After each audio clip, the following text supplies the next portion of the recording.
you back in the title race, and now you guys can win it on Sunday. Just what's the mood of the team coming back last night, and how it is approaching this game?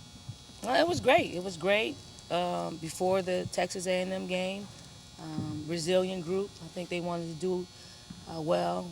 Not having Elena in the lineup and wanting to wish her well back here, but they were excited. They were loose, and they felt like they had a certain togetherness that I hadn't seen in quite some time. How is Elena? She's day to day. She's day to day. So we'll see what she looks like. She's actually seeing the doctor right now, so we'll see what she looks like tomorrow. When did she injure that ankle? Because it was something that would kind of, I think, caught most people here by surprise that she didn't play because of it. She injured it on her fourth foul, I believe it was. Her fourth foul in the third quarter.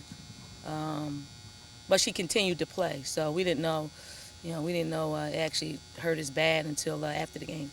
Dawn, even if Elena comes back, is the up-tempo starting two point guards, is that something that you might look at, going forward? We certainly have to look at it. I think it's something that has worked well this past game, and I think it's something that we can continue to get better at as the season continues.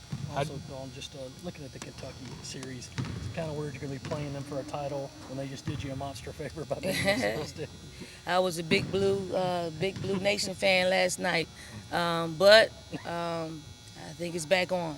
The rival cap is back on, and obviously we're both playing for something. Something tomorrow. We're playing to be the number one seed in our tournament. They're playing to continue to, get a better seed in the NCAA tournament. So it should be a knockout, drag out. And to be and the fourth straight SEC regular season title for this program too, which only Tennessee has done. Yeah, it's great. I think when you were put in a position where you didn't control your own destiny and you get a little bit of help and you take care of business on the road.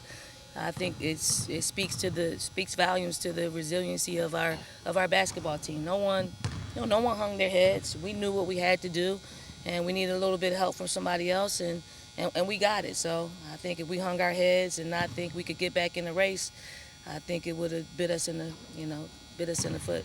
Coach, how do you bottle up how the way the team played inspired yesterday? It seemed without Elena and with what happened the game before, this team came out with an emotional energy that it played with for 40 minutes. That's what you do when one of your family members go down. You want to make sure that you are giving your best effort. We knew that it's hard to make up a double-double, and it has to be a collective effort. And I just thought our players really bought into helping, wherever we can. And certainly offensively, I thought we shared the ball. We got the ball in the paint. Defensively, I thought Bianca jump-started our defense and just made us play a little bit faster. And I think they liked it. They embraced it, and it worked out for us. How close was that to the perfect game? You talk about playing the perfect game all the time. How close was last night to that? I don't know if it's the perfect game, but I think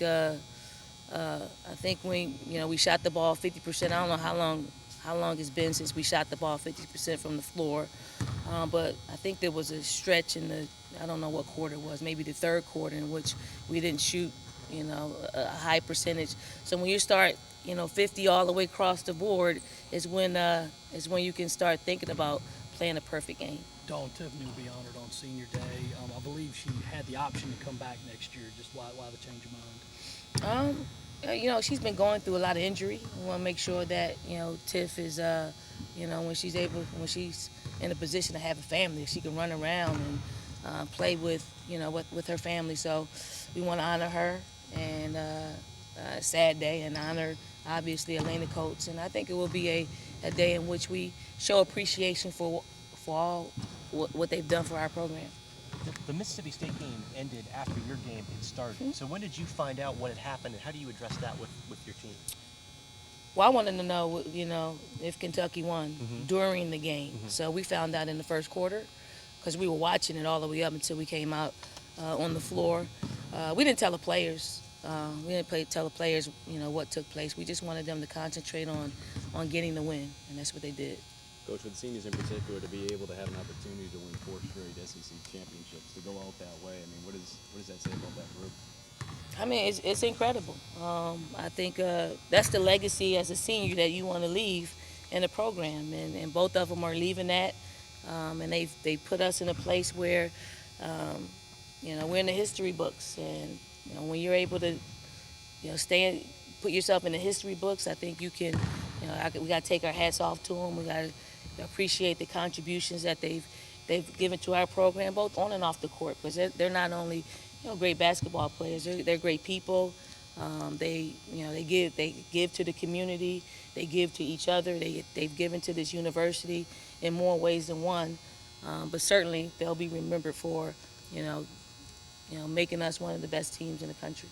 When did you tell your players about the result of the Kentucky game, and what was their reaction to that? I actually told them after the game, when the game was over and we huddled up, shook hands, huddled up, and I told them then, but they somehow had the information. They have their phones, so I don't know how they got the information. Coach, if Elena is unable to go for senior night, I know that has to be tough, but it also has to be tough to then guard Evelyn Octor. Had a great game the other night. How do you defend her then on the inside as well if you lose your starting center? Yeah, that's tough because Lay's done a great job, with her. She hasn't played, her regular minutes against us in quite some time. It's a collective effort. Somebody small will have to play her. Asia will have to play her. I think the most important thing is just matching her energy and her relentlessness because she is, she's probably, to me, the most improved player in our league just for what she's come back this particular year. So it's a really hard matchup for us. So hopefully we can do our job.